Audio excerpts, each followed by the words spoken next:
And thank you everyone for being here. This is a New Jewish Narrative webinar on what happened with Trump's visit last night to the White House, slash his visit this whole week. I'm Madeleine Cereghino. I'm the Director of Government Relations here at NJN. And before we get started, I just want to throw out a few of our usual housekeeping notes. As you may already tell from the screen, this is being recorded. So if you feel like you missed something, want to go back, or need to go grab lunch or something, you can come back and rewatch it later on our YouTube. And I believe it'll also be posted later as part of Peacecast.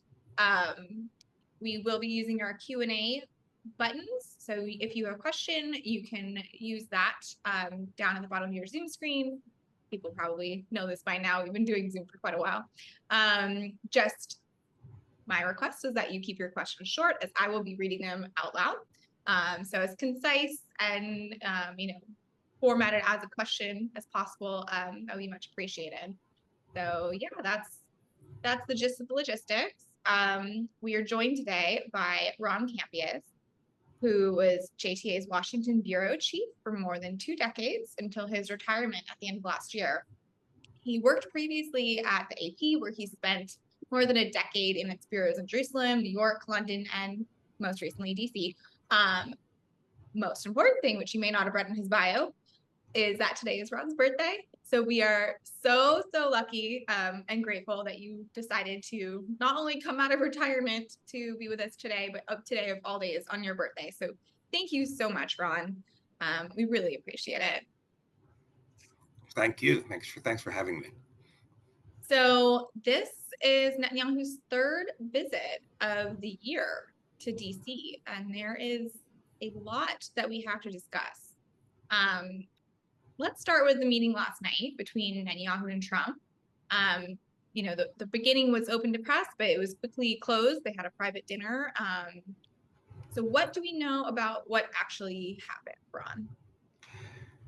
We don't know much. I mean, I think Trump is still saying that he hopes to get the deal done, which means that they haven't arrived at terms yet, which is surprising because usually when you have an event like this, things are worked out beforehand, and I think it speaks to the chaos of the moment that Netanyahu came without being fully prepared. If you look at his. It's interesting what you said about the press only being able to cover the opening, and that was only the American press. They wouldn't let the Israeli press in at all. That's because perhaps, I don't know, I'm speculating. I'm thinking the pointed questions that would come with the Israeli press in terms of what this means for the hostages, what this means for the end of a conflict that a lot of Israelis since March have not understood why it's continuing. It's not something that Netanyahu would necessarily welcome. It was a bizarre meeting. If you look at one of the main pictures of the meeting, you have all these people who are policy people around the table, and next to Netanyahu is Sarah Netanyahu, and why, she's not a policy person. She's the spouse of the prime minister. Why is she there? That sort of holds up the idea, I think, but the answer is probably has to do with Netanyahu being very conscious about his image and Sarah's image.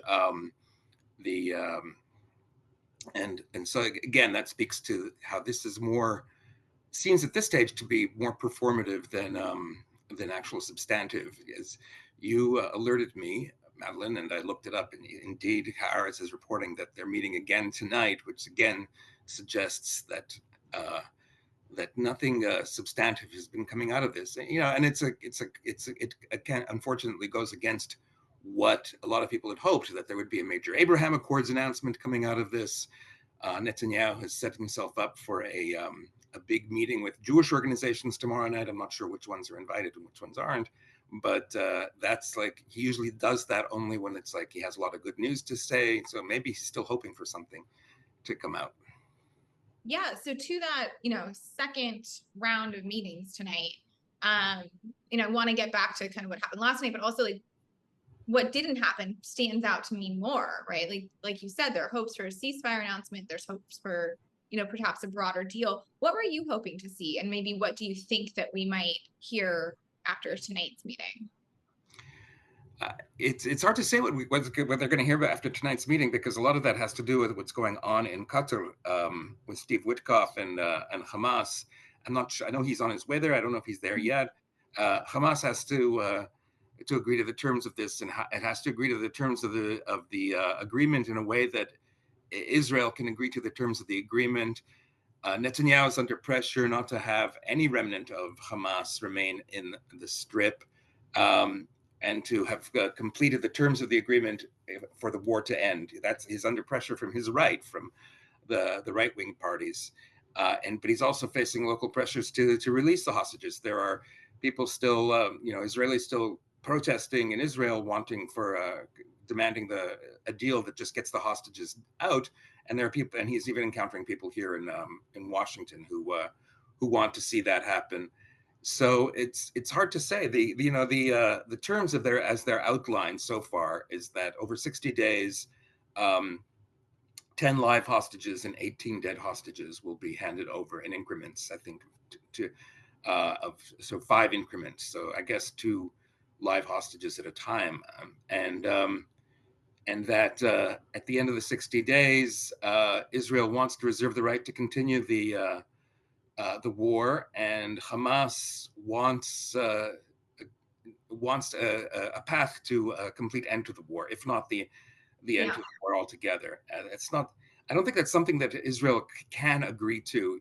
I think that there will be a unified front in Israel that would oppose that, the ending the war forever, until every last one of the hostages is released. But the problem is that Netanyahu, even I think with the government he has right now, even has a problem talking about a path to end the war.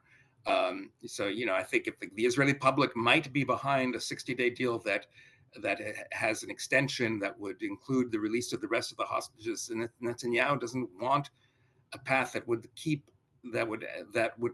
mean anything. I mean, Hamas, I think, is contemplated even not being in power as part of the deal, but Netanyahu wants Hamas completely crushed.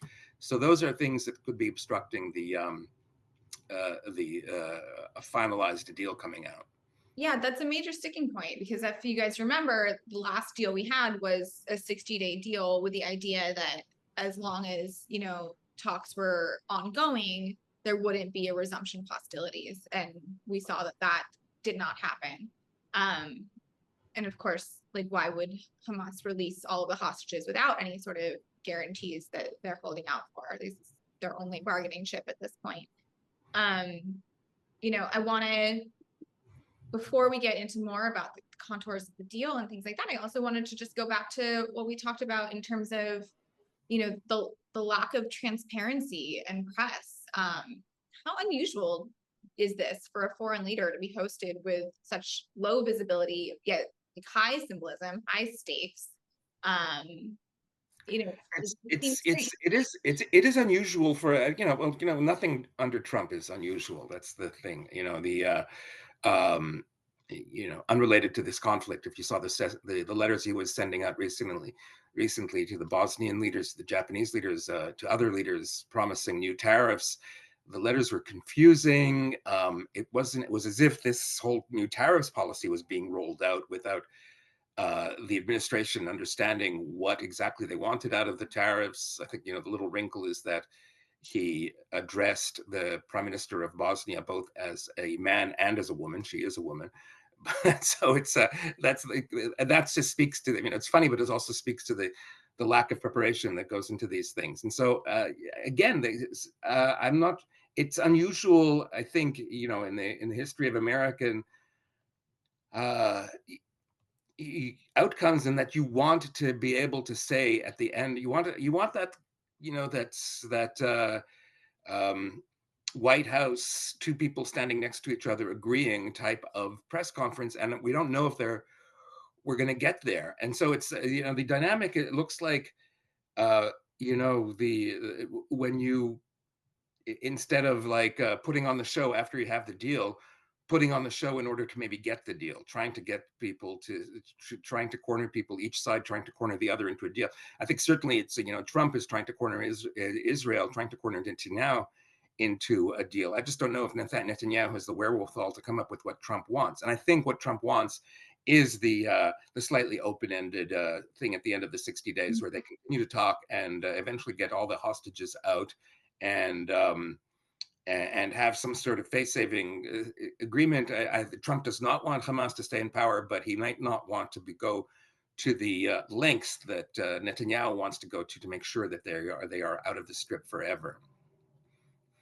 Yeah, I mean, to what you said also about him being erratic and inconsistent. I will say the one, maybe I'll disagree with you slightly on a point, is, but I do think the one consistency that we've seen throughout, Trump's public political life is a very near obsession with his press and communicating and whatever mechanism controlling his face. So I did find that a little unusual. But yeah. Yes, I will agree that like nothing, he is unusual to his core. However, this felt out of the ordinary for him. Now, we talked a little bit, you hit on something I want to dig into more about, Netanyahu's political situation and whether or not, domestically he's able to get a deal and make these concessions. You're freezing, so I'm going to... Okay. Sorry, folks.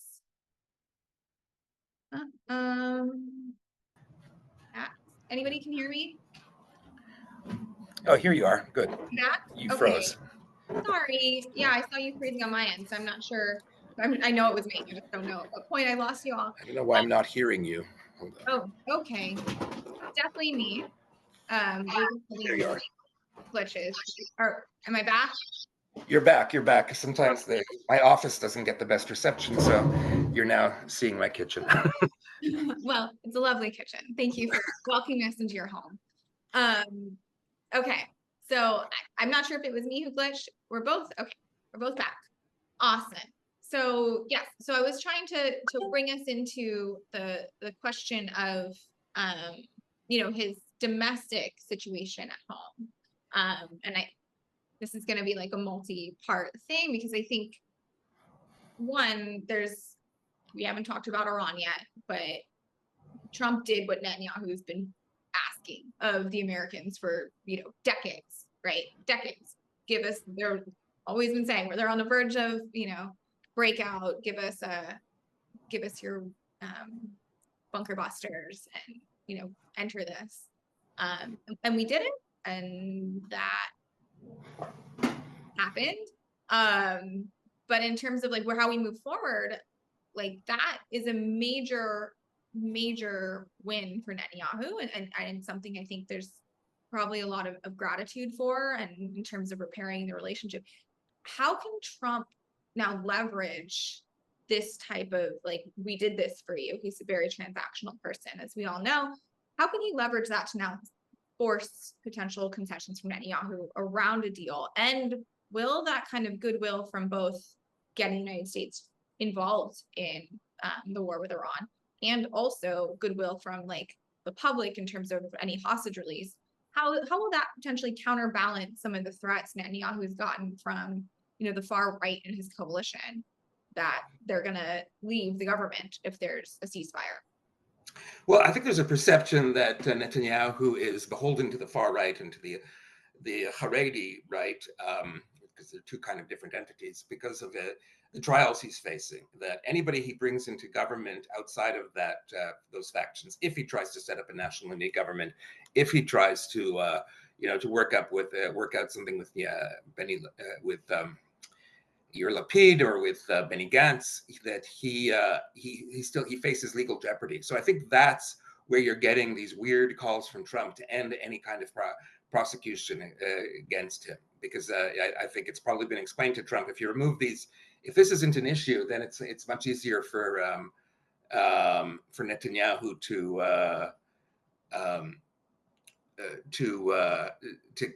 reach out to the opposition and to shuck the far right. The problem with that perception is I don't know if Netanyahu really, is necessarily only committed to the far right because they are protecting him, from legal jeopardy, or they want to protect him. He's still in legal jeopardy, so they want to protect him from legal jeopardy. I think that Netanyahu has pivoted since before October the 7th, since the late 2022 when he assumed office, to his ideological roots. He's no longer interested in compromise. I think he's committed to these ideas. So that's one thing. And the other thing is that Netanyahu is also a prisoner of his rhetoric and his success in that, since 2001, in that famous leaked video of his condolence visit to a family that had a member killed by a terrorist, where he said, not realizing he was being recorded, that he's an expert at moving America. Those are the terms that he used, and he's that was leaked, but he's pretty much said it since then. He knows how to deal with America. He knows how to deal with America, and so there's an expectation from his ideological brethren who don't want to end the war in Gaza until Hamas is wiped out, who want to annex the West Bank, that he can do this. He can pull this off, no matter who's pressuring him, whether it's Donald Trump or anybody else. That it's all a bluff when he says that he's being pressured. So I'm not sure to what degree Trump can leverage an outcome given those circumstances. I mean, I think there are signs that Netanyahu wants to at least make the appearance of movement. He used in his departure speech in Ben Gurion Airport before coming here, he used the Hebrew word "hizdamnut," opportunities a lot. It came up again and again. He said we have to face it. He didn't outline what the opportunities were, but they're basically the expansion of the Abraham Accords, and the end of the war, and the isolation, the even further isolation of Iran. And those opportunities won't come, the implication was, unless he makes at least an appearance of a compromise. So perhaps there might be some leverage that Trump has. I'm just not sure, if Trump is overthinking or is overestimating the leverage that he I mean, that's has. an important reminder too. Like, we often think about Netanyahu and talk about Netanyahu as this primarily political creature, right, whose number one priority is his political survival, and is almost malleable in some ways in his ideology. But that's at his core, Netanyahu has very, very firm beliefs and firm far right beliefs, and sure, he'll shift a little bit for his own survival, but like, I think his true north is not great. But he returns to it time and time again. The manipulation of Americans is a fair point too. I think I would agree. I think he's done a great job for him. Obviously terrible for us as an advocacy organization and folks who want to see it. It's not good for Israel either. I mean, I think he's he's done he's had a lot of success in kind of manipulating multiple administrations at this point. Now this brings me to the Nobel Peace Prize letter that was handed to Trump last night from Netanyahu. For those who didn't see it, Netanyahu has nominated President Trump for a Nobel Peace Prize due to his involvement in Iran, his ceasefire negotiations after we bombed them. Is that a manipulation tactic? I think it's it's not a manipulation tactic. It's a way of trying to curry good favor. It's typical of diplomacy. I mean, it's not manipulation because it's just what everybody's doing. Where you get the chief of NATO now nicknaming Trump "Daddy." It's like this this sort of and domestically where CBS is paying Trump $16 million to make a completely baseless, useless lawsuit go away because they want merger rights. People are deferring to Trump's desires in order to get what they want from him. So that's not unusual. But it's also theater. I mean, it's like, why the idea that Oslo is going to pay attention to Netanyahu? I mean, maybe they will. He's certainly he qualifies as somebody who could nominate a peace prize, because I think one of the qualifications is you have to be a member of a parliament, and he's a member of the Knesset. So it's not entirely meaningless, but I think it's right now it's for show. It's to please Trump, and I don't know that it's going to work in terms of if Trump wants his legacy to be an end to wars. And if Netanyahu is seen as perpetuating them, it's not going to work for him. I mean, Trump certainly, like in the Russia-Ukraine configuration, he prefers. He's made clear he prefers, as people, as you know, interrelations goes, he prefers Putin to Zelensky. But he's mad at Putin now because Putin is a person who is continuing this war, and so Trump isn't stupid in that sense. He can have friendly relations with Putin, but if he's the guy who's going to perpetuate this war that Trump really wants to end, he's going to lash out at him. Yeah, and that really speaks to fissures too, like not to totally derail our conversation because this wasn't really where I was planning to take us, but like, there were real fissures that showed up in the Republican coalition around our strikes with Iran and, any sort of foreign engagement. And we see this, in terms of aid to Israel now, where we have our, I can't say Make America Great Again folks who are really anti-foreign engagement, having major disagreements with the traditionalist hawks, and kind of how does Trump navigate between the two parties or two parts of his coalition is also a really interesting thing, which I promise I won't take us down that path, but I couldn't help myself. In terms of like where was I going to bring us? Sorry, I derailed myself. I shouldn't have done that. So yeah, I mean, look, I think there's a interesting dynamics at play between them. I want to move us to talk of the ceasefire. I know we talked a bit about what some of the contours are. I think we could spend a little more time talking about like the details of it, particularly the sticking points around the delivery of aid, and the time frame of this. But negotiators said this morning that they're like 80 to 90% of the way there. Let's talk more about those obstacles to getting the deal done, in terms of like what is that 20% that we're not agreeing on here? Yeah. Well, in terms of the aid delivery, Israel is adamantly opposed to any renewal of UN involvement or of UNRWA involvement. It favored the whole GHF, Gaza Humanitarian Foundation formation because it removed the United Nations and UNRWA and NGOs that it does not get along with from the equation. The problem is that it's gone south. That it's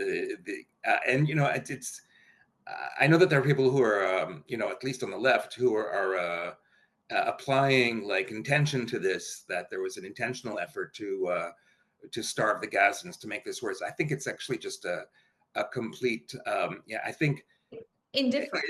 I think it's just incompetence. It's really like it was a bad idea to get people who don't understand, who haven't had decades of experience in delivering aid to Gaza, to suddenly come in and deliver aid to Gaza.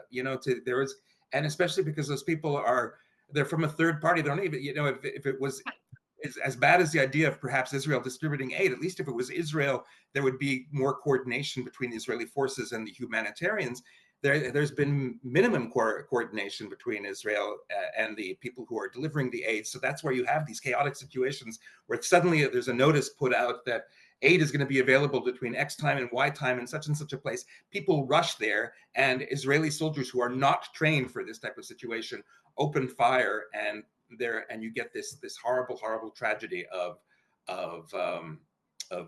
fatalities and casualties because of it. I would count myself / NJN among, those critics you mentioned on the left. I wouldn't say that it was designed to starve Gazans, but in terms of like the way that this was designed, it was designed to move populations, right? Like we're supposed to be, I believe, 14 sites or maybe 12 sites. Only 4 sites are open for the entirety of the population in Gaza.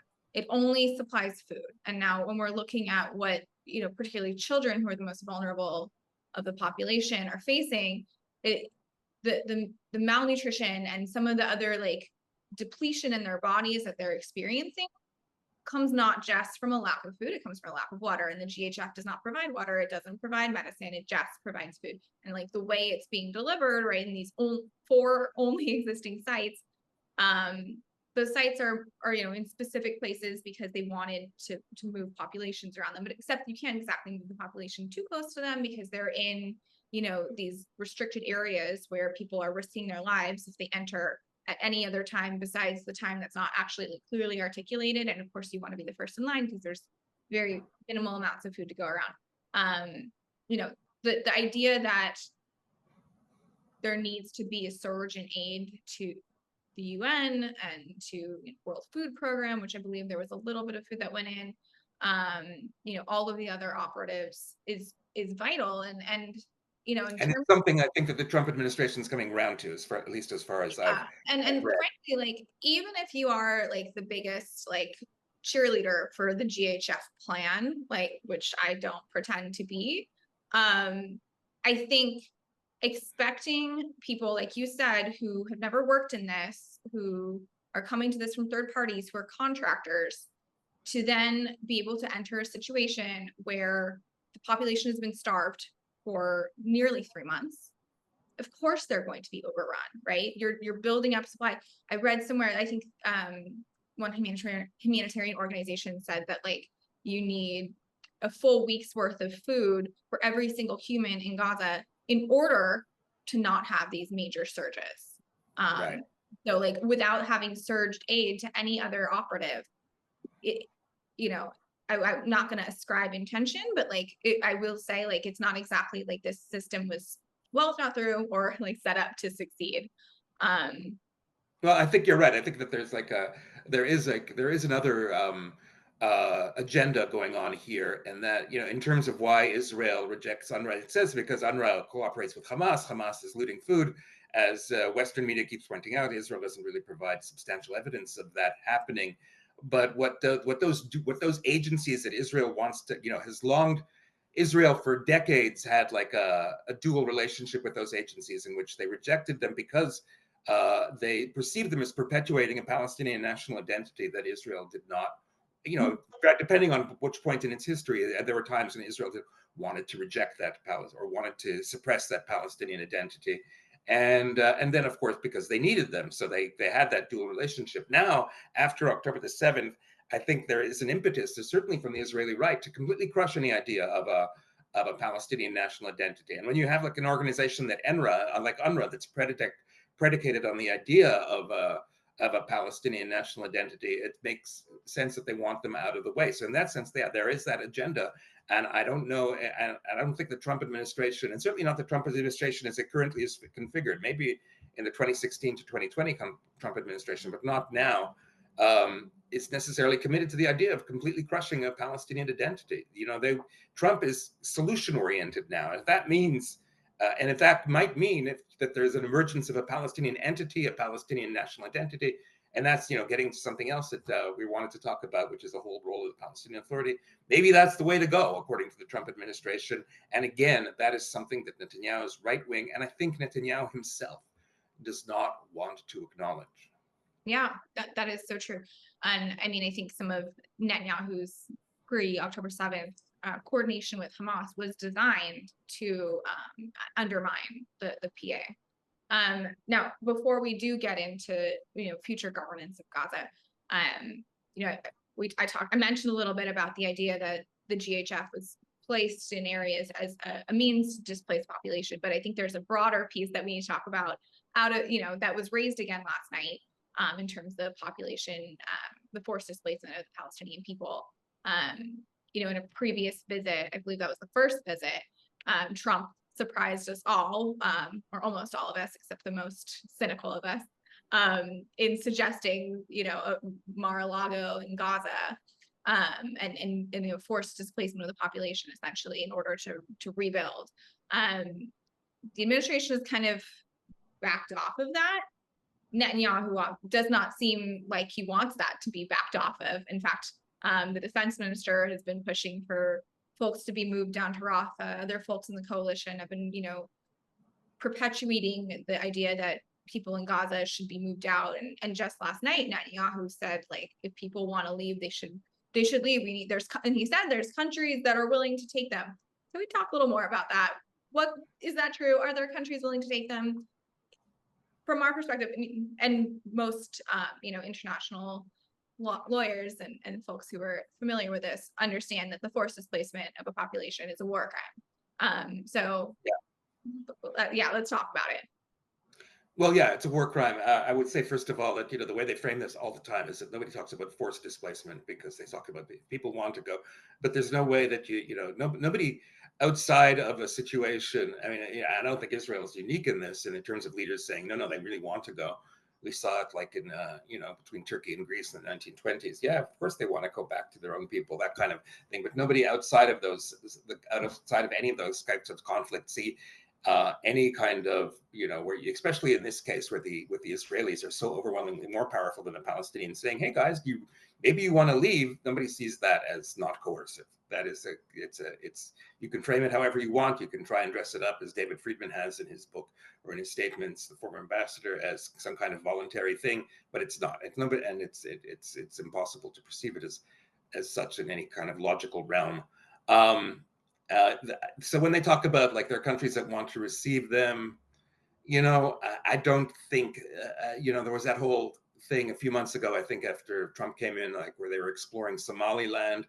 And what was interesting about that? Well, first of all, it's like Trump sending 8 people into South Sudan. Why? It's like it's the most chaotic corner of the world. Somaliland is like the second most chaotic corner of the world. Why would you send them there? And people in Somaliland said, "What? Like what are you talking about? We never heard of this."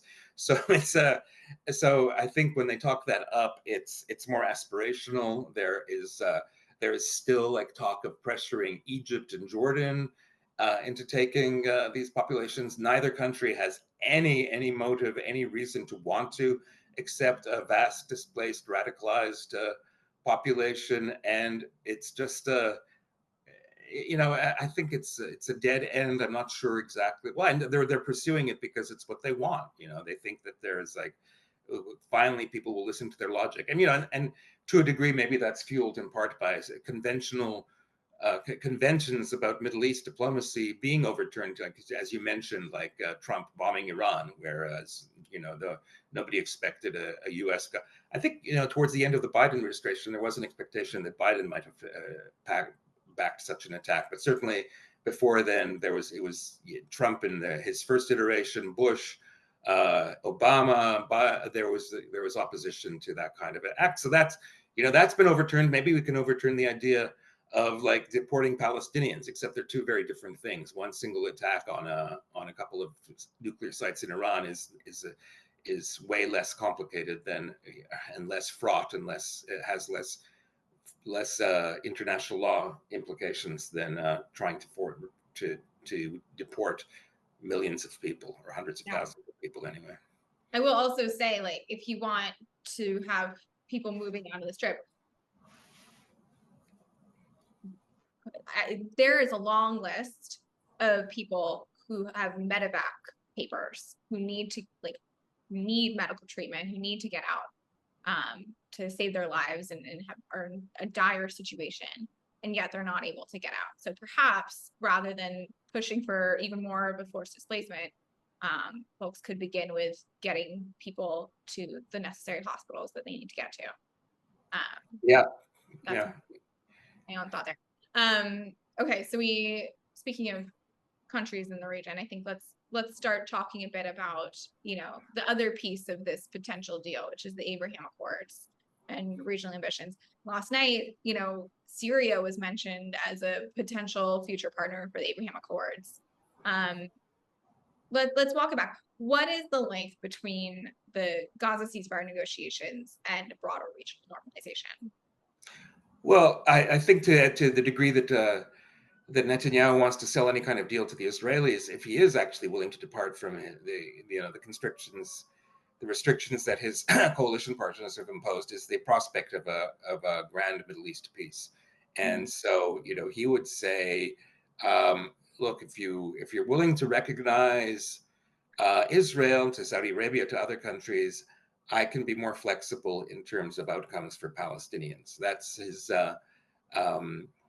and that way, and I'm more able to sell that to my coalition partners. I don't know if that's true. I don't know if there's anything that could sell it to his coalition partners. I don't know if he truly believes it. I don't think that, I don't, every signal that the Saudis have given has been that they want to see a serious. They're ready to say they don't want a two-state outcome immediately, which was something that I think in the last Trump administration that they were demanding, and during the Biden administration as well. But they do want to see a concrete path towards Palestinian statehood. So anything short of that, I don't think will bring in the Saudis. As for Syria and Lebanon, I don't see it yet. I think that certainly those countries are happy, in Syria's case, happy to be free of Iran, and Lebanon.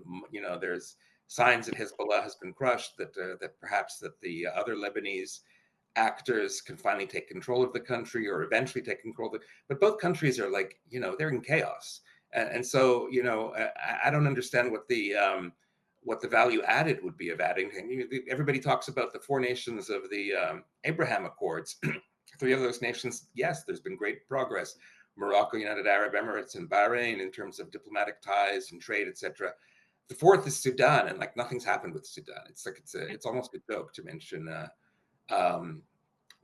Sudan as one of the Abraham Accords. So really, you want to bring in Lebanon and Syria, and actually there will be no. It'll be something that's just on paper. There won't be any, because I don't think they have the wherewithal to do what the stronger countries like the UAE and Bahrain and Morocco have done in terms of bringing about substantial changes in the relationship with Israel. To be honest with you, sometimes I forget Sudan is part of the Abraham Accords because of how little actual engagement there is. Okay. We talked briefly, but I want to get back to it, about how the PA fits into all of this. Why is Israel resistant to potential PA-led governance in Gaza? Well, I think there's two reasons. First of all, because because of the history of the Second Intifada, the involvement of the PA or prominent non-Hamas or Fatah or Fatah affiliated people in the Second Intifada, there's just this leftover distrust of the Palestinian Authority, and it's to a degree it's opportunistic, but they seize upon certain things that Mahmoud Abbas might say at the United Nations, saying this is not a leader who's ready to be a partner. I mean, but I do think that distrust is real. I think it's I don't know how you overcome it. I guess you overcome it with the kind of Palestinian leader who might emerge in the next generation, who could provide the reassurances that Israelis need. But the other reason is like the same thing we talked about again, is that this is not a government and this is not a prime minister who wants to elevate Palestinian national identity. And frankly, that resonates in Israel right now after the October the 7th, because unfortunately, I think the majority of Israelis, because of October the 7th and its horrors committed in the name of an ideology, and its horrors that were carried out by the actual more preeminent and stronger Palestinian governing authority, Hamas, they were stronger at the time, is that they identify Palestinian national identity with a threat. And so I think that's the obstacle to those are the obstacles. The other obstacle, of course, is the Palestinian Authority is itself weak. The way around that is that there are other Arab countries, who are willing to come in and bolster it. So at least that has a path forward for the Palestinian Authority. The inherent Israeli distrust of Palestinian nationalism at this point in history, as opposed to 30 years ago, when it was actually seen as a great positive, is, I think, the biggest problem. Yeah, and doesn't hurt or doesn't help the situation that there's a question of legitimacy now around Abbas, given how long it's been since there's been any election. Right. And his advanced years, and yeah, it's not getting the coverage it would normally get or deserves to get, but it's a very unstable situation in the West Bank right now. Right. Now, I have a couple questions from the chat. I've been selfish. I haven't asked any of them. And there's more I want to get to too, but I'm going to take a few questions that we have. Someone asks about Hamas's charter, and if perhaps changing the charter itself and around Hamas's ultimate goals of destroying Israel would be a concession that Israel would demand, or would this get anywhere? I think that, Netanyahu in 1998 or in 99 forced the Palestinian National Council to reconvene and to, the weird thing about all this, of course, is that Arafat in the 1990s actually recognized Israel as a Jewish state. But then it wasn't even Netanyahu, it was Tzipi Livni, who was in the late 2000s, said, but you have to recognize Israel as a Jewish state.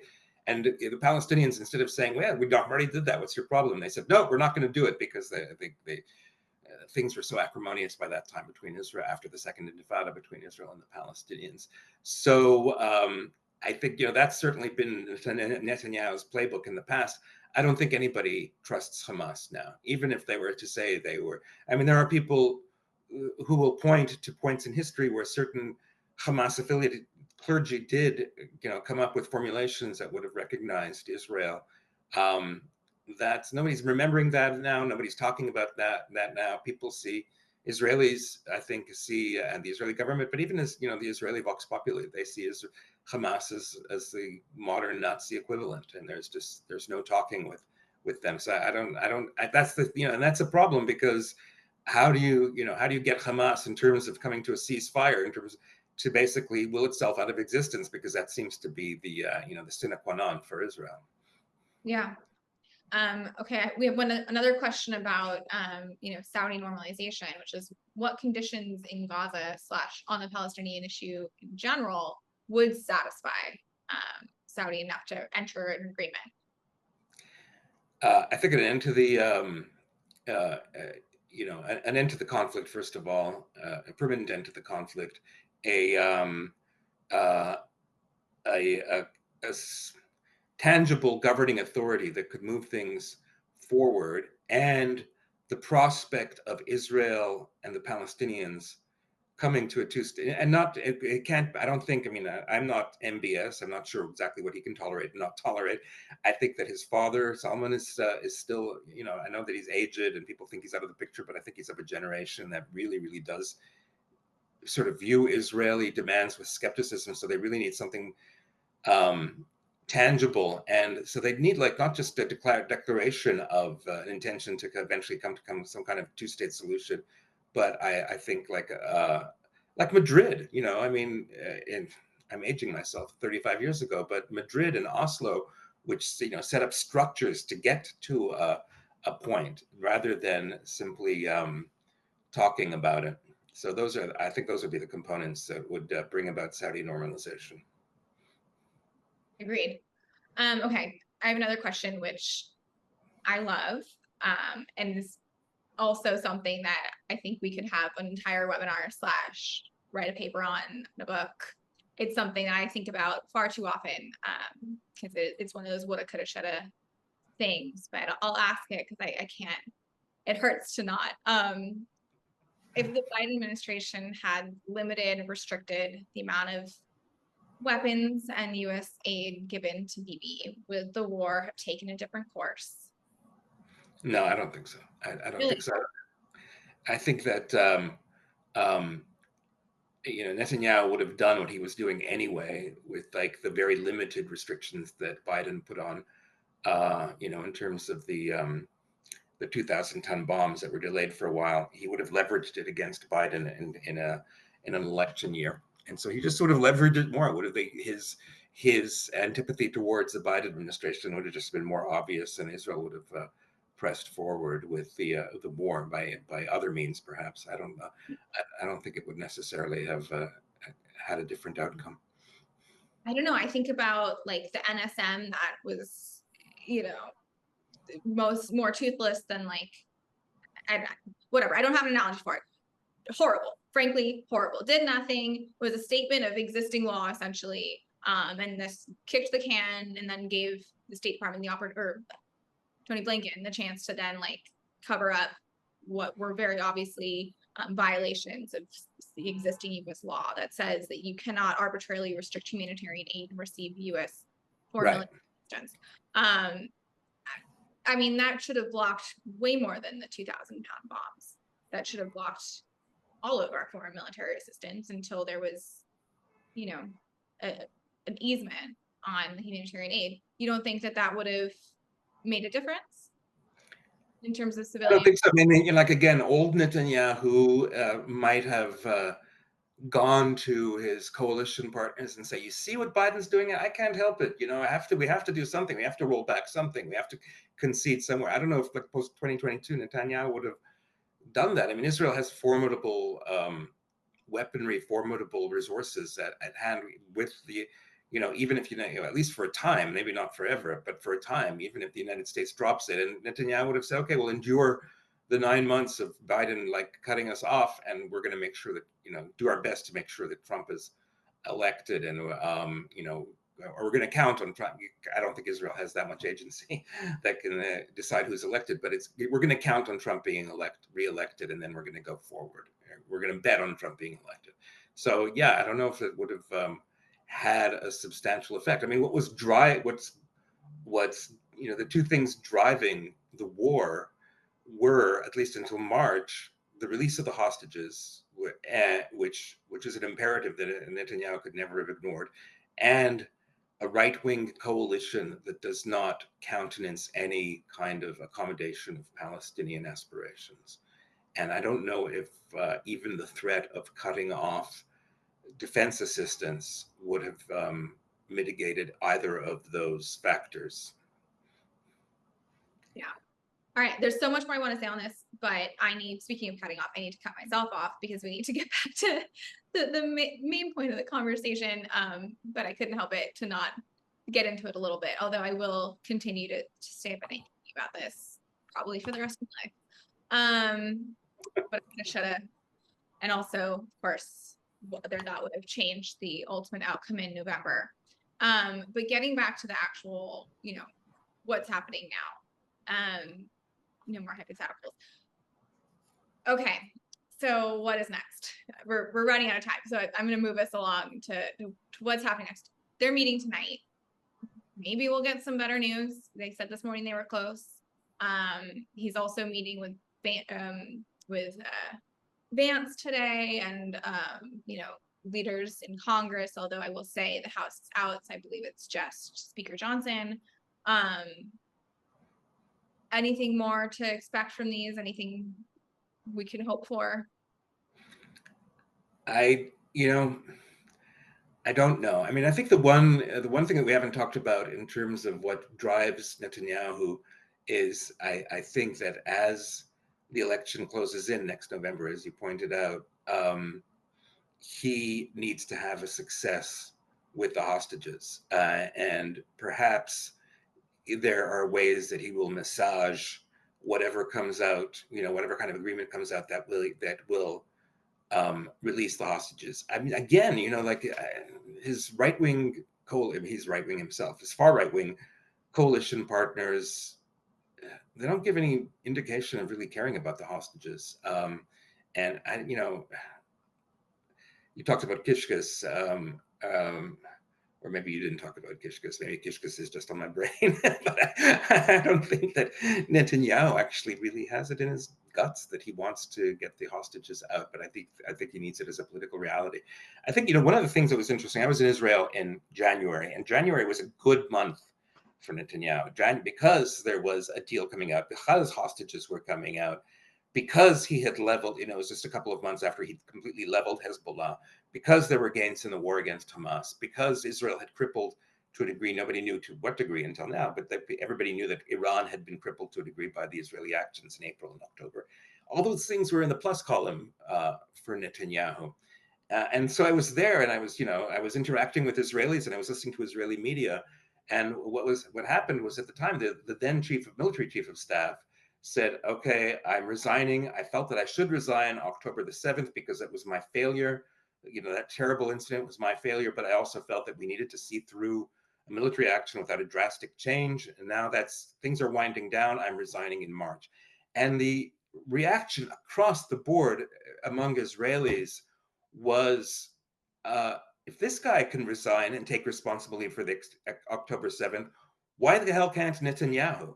And that's the thing I think that really looms large for Netanyahu ahead of November. So November 2026. Although I think I've heard that he might actually have the elections earlier in the year, although the due date is November. So maybe March 2026.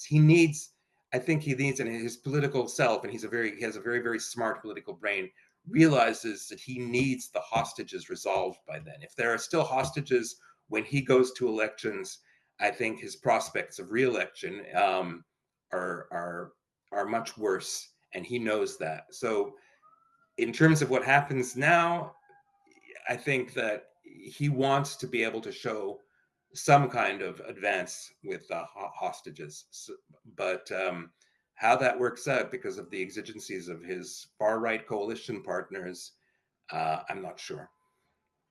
Yeah. Well, I'm sure he will survive because that is what he does. Well, I'm not so sure, but politically, I mean, I don't know if he'll be reelected. I hope that you're right. Out of curiosity, I mean, let's say the trial winds down, he's exonerated. The man's been prime minister cumulatively for a very long time. At what point is retirement a contemplation as well? Can we be rid of him that way? Well, we know that they have a very nice setup in Miami, and I think that Florida would be great for his kind of politics. Maybe he can move there. But I mean, the Netanyahu family, that is. I mean, I hate to use words like psychological terms like narcissist, but this is a man who really believes, and if you saw his behavior during the 18 months or so that he wasn't, or less, that he wasn't prime minister, he really believes he's the only, it's just like Trump. Trump has the same belief that there's only one savior, that there's only one, and so one salvation. And so this is somebody who might want to see himself prime minister in perpetuity. But certainly if he's humiliated in elections, he might do what he did in 1999 and just step back from the political scene for a while. This time, I don't know if he would plot a comeback because he's no longer young. He's 78. So I mean, I think that if he has a path away, again, it's hard because I spent my career until Donald Trump was elected in trying to avoid personality analysis, as so many politicians, so many political journalists did. And then it kinds of, with characters like Trump and Netanyahu, it becomes almost inevitable. You have to take their personalities into account. So if he has a path out that leaves him with a legacy, that leaves him with a post-political career, like writing books and going on lecture tours and directing the Boca Jewish Council for Community Relations. I'm kidding. If he has that kind of path out of, he might just go. He might say, okay, I've had my legacy. I can say that I defeated Iran and I did all these things and it's time to go. But I don't know if that happens. Well, I will certainly hope it ends, please. All right. Well, we're wrapping up time. And I think there's a lot for us to look forward to, hopefully, with an announcement tonight. But again, I want to first off thank you so much for joining us, for taking the time on your birthday. Thank you to everyone else who joined as well. Hopeful that we'll be able to do a part 2 with good news tomorrow. Yes. You're retired, right? We can take you every day. This has been a great conversation. Yes. Sure. All right. Thank you so much. Take care, everyone.